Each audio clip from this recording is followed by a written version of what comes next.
Dear friends, I was absolutely delighted whenever the chair of your Board of Governors invited me to celebrate this Mass tonight, because it was the first of a number of occasions that we have during the year 2025 to mark the importance of our own saint, St. Oliver Plunkett.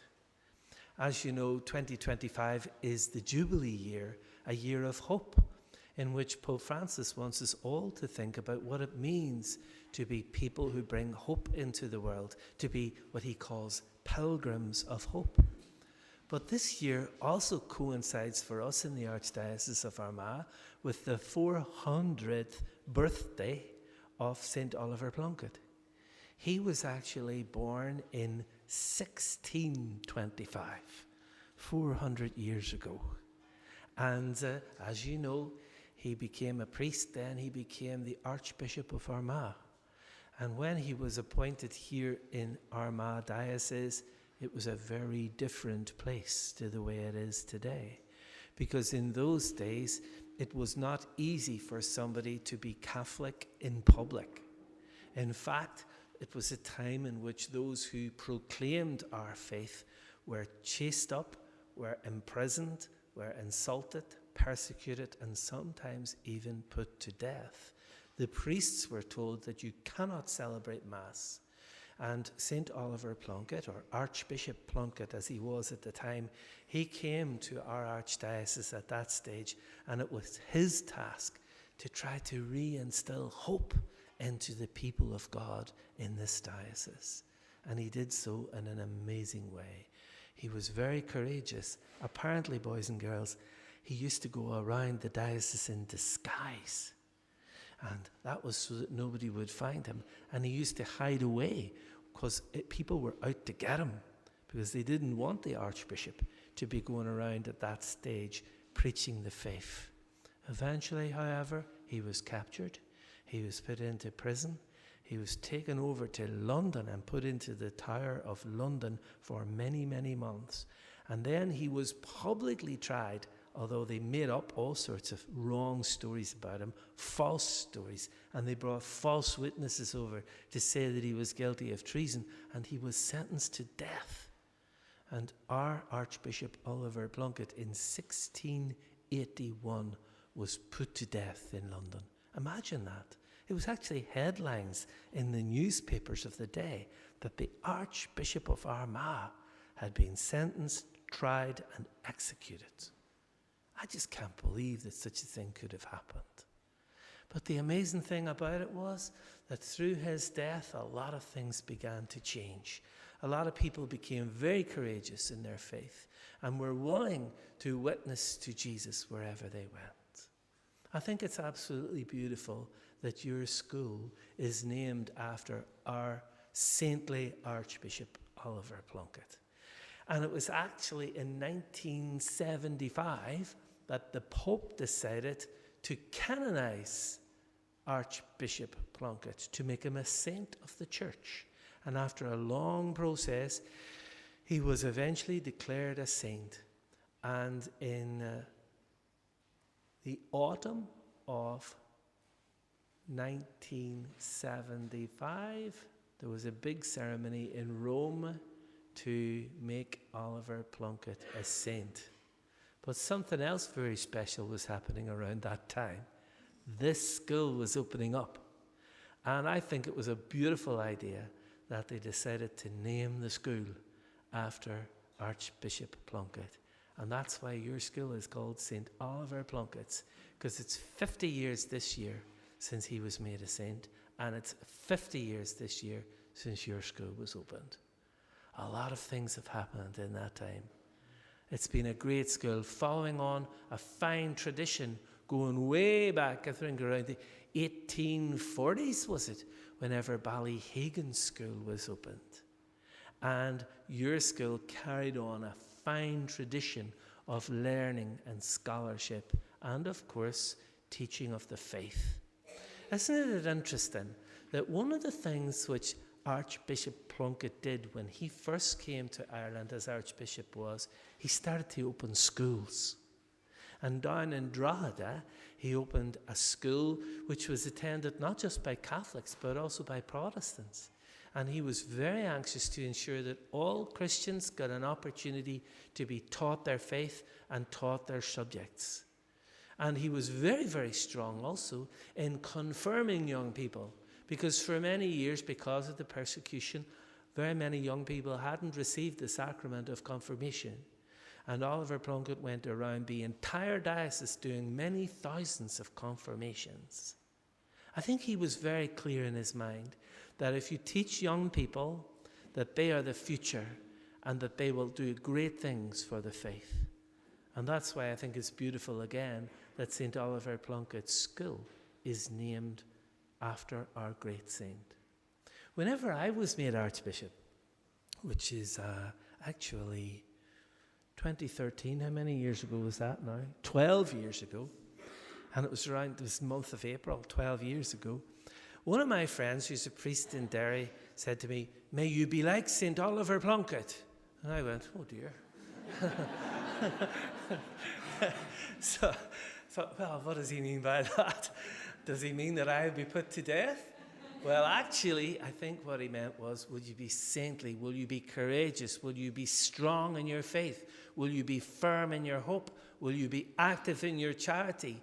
Will you be a committed bishop? And therefore, it was setting me a very high standard. I think it would be beautiful if I could say to all the young people, may you be like St. Oliver Plunkett. May you be a saint. Now, that might seem a bit strange for me to say to you, for you to be a saint. But actually, that's not that strange, because Pope Francis has said it, Pope Benedict has said it, Pope John Paul II has said it again and again and again. We are all called to be saints. Now, I know we're all very weak and we all commit sins and that, but it's worth striving to be a saint in your life. Mr. Galvin, imagine the curriculum of St. Oliver Plunkett was to make saints. Would this curriculum be different? It might be a little bit different.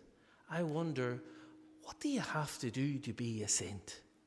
Well, I think a lot of people think you have to be a priest or a bishop or a nun or even an archbishop. That's not true. Everybody is called to be a saint.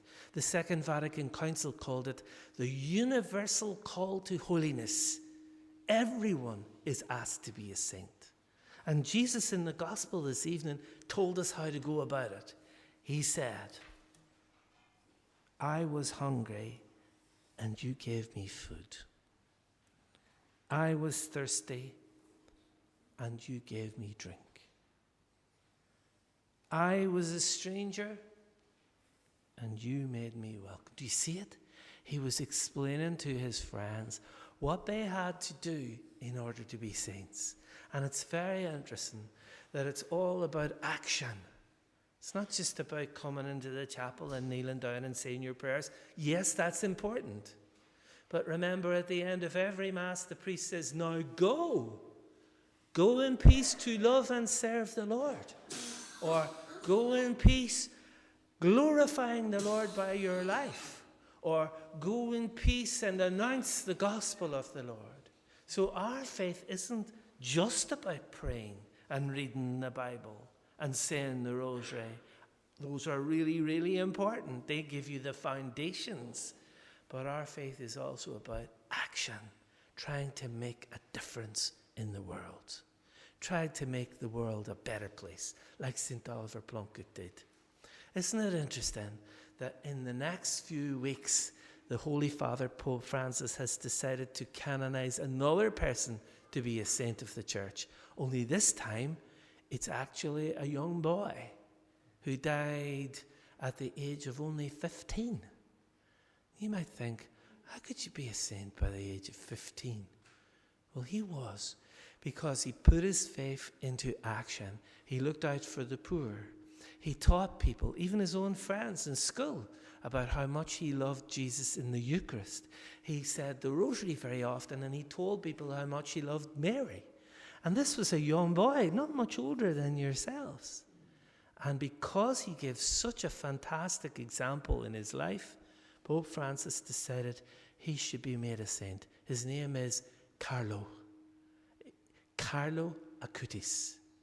He was actually of Italian extraction, but he grew up first of all in London and spent the rest of his short life in Italy. And it'll be beautiful because the Sunday after Easter in Rome, Carlo Acutis will be declared a saint. And on Saturday, I was up home in Derry. And I was at a big gathering. Many, many hundreds of people gathered over last week to celebrate a young woman called Claire Crockett. Have you heard of her? Claire Crockett was a Derry girl. And she was a very ordinary person, full of life, full of love, full of joy. But she felt called by God at the age of 18 to become a religious sister. And she went away off to Spain and joined an order of nuns called the Servants of the Home of the Mother. And she gave her life, and sadly, Claire died very young too. She was only 33 whenever she got caught up in that awful earthquake in Ecuador, and she and a number of other young people died instantly. But do you know what? She didn't mind, because she had actually told people, they had had a discussion a few weeks before, and they says, what would it be like to die? And some people saying, gosh, I don't know if I'm ready to die yet. Claire says, I've no problem, because I know that when I die, I'm going to be with God in heaven. I'm going to meet Jesus. I'm going to meet Mary, my blessed mother, and I'll be full of joy for the rest of time. And it's really interesting. She was clearly full of joy and full of love for God. It's interesting, isn't it, that young people can become saints. And in Ireland, down through the centuries, we've had many, many fantastic examples like that. And I hope and pray that some of the boys and girls in St. Oliver Plunkett's primary school will go on to be fantastic examples of faith and love and charity. Not just of all the subjects like maths and all of the fantastic subjects that you love so much, but also be great witnesses for the faith, like young Carlo, our young sister Claire, or indeed our own St. Oliver Plunkett. Can I say a word of thanks to all of you who have really been proud of St. Oliver Plunkett's primary school? It's great to see you all here tonight. It shows how much that you cherish, that's the word I'm looking for, that you cherish this school and all it has achieved. And it's fantastic to see so many of you here this evening, paying tribute to all of those who made St. Oliver Plunkett's primary school the great school that it is today. I was really pleased to see Molly there doing the second reading. Where are you, Molly? You're something else, so you are, Molly. You really are. And I know the reason I'm singling you out is because I know that you have a connection with Ballyhagan's school as well. Is that true? Yeah, and I'm so pleased that people like yourself and some of our older people here who maybe remember the old primary school in the parish. It's great to see you here this evening. And my dear young people, let me ask you a question. If this is 2025, okay, that means in another 25 years' time, that will be the year 2050, we will be celebrating the 75th anniversary of the school. Now, by then, I can't imagine I'll be there with you. Maybe Father Murphy, he's really young. He might be there. But you'll be there, hopefully. But by now, what age would you be in 25 years' time? Oh, you don't have to answer. But imagine that you may be in your 30s. That means you might have your own children going to St. Oliver Plunkett's primary school. And it would be beautiful if you keep the strong links with your primary school. Because your primary school really makes you. And I have great, lovely memories of my own primary school in St. Patrick's in Derry, where I went to school. And I just love to hear about the school and hear how it's doing. Please keep strong your links with St. Patrick's Primary School. And I hope that some of you might be present at the 75th anniversary. Let's think about it. 50 years from now, What age might you be? 50 plus 9, 50 plus 10, 50 plus 5 or 6 or 7. You'll be in your 50s. You might have grandchildren going to St. Oliver Plunkett's primary school.